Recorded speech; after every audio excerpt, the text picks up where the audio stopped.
Okay, so hey guys, and welcome back to another predictions video. And in today's video I'm going to be predicting the Patel versus Lasisi fight. If you're new around here though and you have not yet subscribed, please do so. Like it if you do indeed like it, and let's get straight into it. So going into this fight, Patel is 28-1-2 with 23 KOs, and Lasisi is 17-0-1 with 8 KOs. This fight is for the vacant IBO World Bantamweight title. Patel's last fight was a win via KO in round 5 versus Kumbele, and Lasisi's last fight was a win via unanimous decision versus Sabaha. Patel is 30 and Lasisi is 33. Patel is a southpaw. Lasisi is coming in on short notice. Patel's loss came via unanimous decision versus Banquez in 2019. And to speak a bit more about what I've just said there, of course, this for the vacant world title. It's a title which Patel fought for back in 2019 when he suffered his defeat, and is obviously now him getting a second chance at it, and it's over in can't quite remember what country it's in. It's in Africa, and it's one of the first world title fights in that country, I believe, which is impressive to be fair, and it's nice to see different countries getting the light shined on them with in boxing. And this fight, I think it's a good fight. Obviously Lasisi's coming in on short notice, so it's going to be interesting to see if that really plays much of a factor or not, how prepared he was beforehand. And they're both coming off victories. I mean, Patel's probably a bit more convincing, and I still think for both of them, especially as of recent, it's a step up for both of them. I don't think either of them have been fighting at the crazy highest of levels as of recent, so it's nice to see them fighting each other and it being a tough fight between the two of them. Obviously they're both not on the older side, but they're both in their arguable primes, so it's a good time to make this fight as well. Patel being a southpaw, one that switches stance quite a lot, so he's unpredictable, and he's always kind of had that about him, that unpredictability. He's also been a very good amateur, an experienced professional now. Obviously he's not gone on to maybe reach the heights of what he could have done at this point in his career, but this is possibly his chance to start climbing up the rankings. And I mean, he claims a world title here. Obviously it's not one of the major ones, but he claims a world title here. Then he could go on to fight for another one within the next few years, with a record like he has and the reputation that he has and the name that he has. You never know. So I think this is definitely could be the start of something for him, of course, if he goes on to win. But to speak about him as a fighter, so the positives, I mean, he moves well, he's got a tight guard, he's very calm, very relaxed in the ring. He fights best, in my opinion, at mid-range, and he can fight well when he sets up his shots off a jab at mid-range. He's got a good fast jab that he utilises quite a lot. He can pick his shots well. He punches over the guard nicely, and when I mean that he can find gaps over the guard and capitalise on them well. He changes levels well. He circles off the ring and around the ring well. He can get backed up and he can get put onto the ropes, but he gets comfortably off them quite nicely. He is obviously, like I mentioned, an experienced fighter. He's been in a lot of fights and he knows the game well. He will walk you down. He improves throughout fights. He's got good stamina. He can turn up the pace when he wants to. He's quite good at controlling the pace a lot of the time, and he's good at finishing fights and getting opponents out of there. I mean, that's clear from his record, and you can see that in his fights.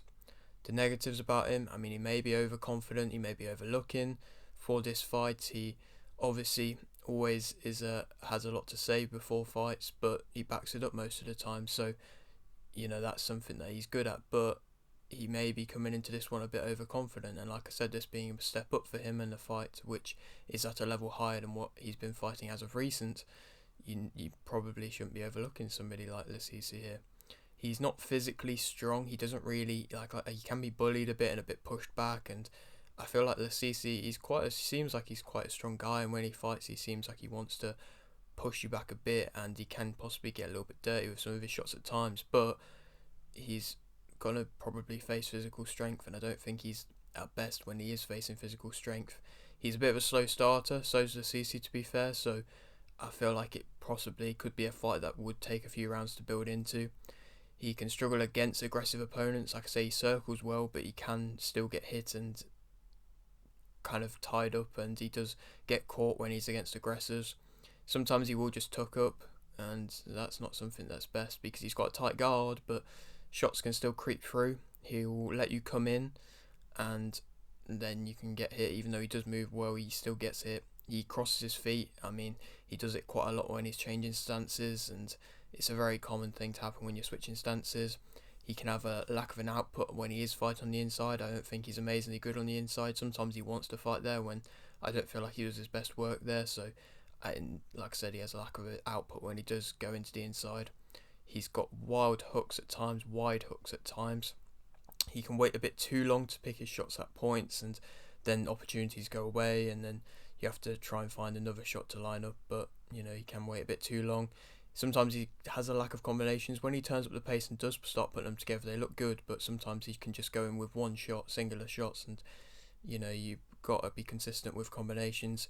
He can step into shots and then get hit by stepping into them. His timing is amazing, and he can cruise through rounds at times, which you never really want to do, because you can obviously get caught at any point in boxing. And to speak about Lasisi as a fighter, he's well conditioned from the seams of it. I mean, he looks physically strong. He's a athletic build, and he can tire in fights, but he looks relatively well conditioned. He's patient. He's composed. He is good at staying just out of range to them. He doesn't counter enough, but he stays just out of range to them not get hit, but then be at a close enough range to when he does want to start throwing that he's not going to be overcommitting. He is a bit more of a mid-range fighter as well. I think this fight would be best at a mid-range. He's got good head movement. I think he shoulder rolls quite a lot from the looks of it, and it's something a bit different. But they're nice. He's got good head movement as well, like I said, and he's with that composed nature. He can see shots coming. He picks his shots quite well. This is a huge opportunity for him as well, like I've mentioned, and he's going to be wanting to put on a show here, and if he wins this fight, then he could go on to major things himself. He can fight on the front foot or the back foot. He's got a solid jab, changes levels well, improves throughout the fight. He will make you miss as well, links with the head movement, and so overall, not a bad fighter, a solid operator, and somebody who, like I say, can't be overlooked by Patel. The negatives about him, he's not got the best of reactions. I feel like his speed can sometimes not be amazing. Sometimes he comes in with messy punches, and when he's fighting on the inside, he'll let his hands go, in my opinion, more than Patel, but sometimes it is a bit messy. He's got his attacking footwork can be, it's not amazing. He can struggle, he can go a bit off balance at times. He doesn't throw with a lot of intent, so I don't think they're overly powerful shots, a lot of them. Accuracy can struggle with a bit at times. He could counter better. I mean, like I say, he's stepping just out of range, and then you've got a chance to then pop one yourself, but he's not necessarily doing it, and maybe it's down to speed, maybe it's down to reactions, and I don't know. It's something which I'd like to see more of him from. Something that I picked up in one of the fights I watched of his is footwear.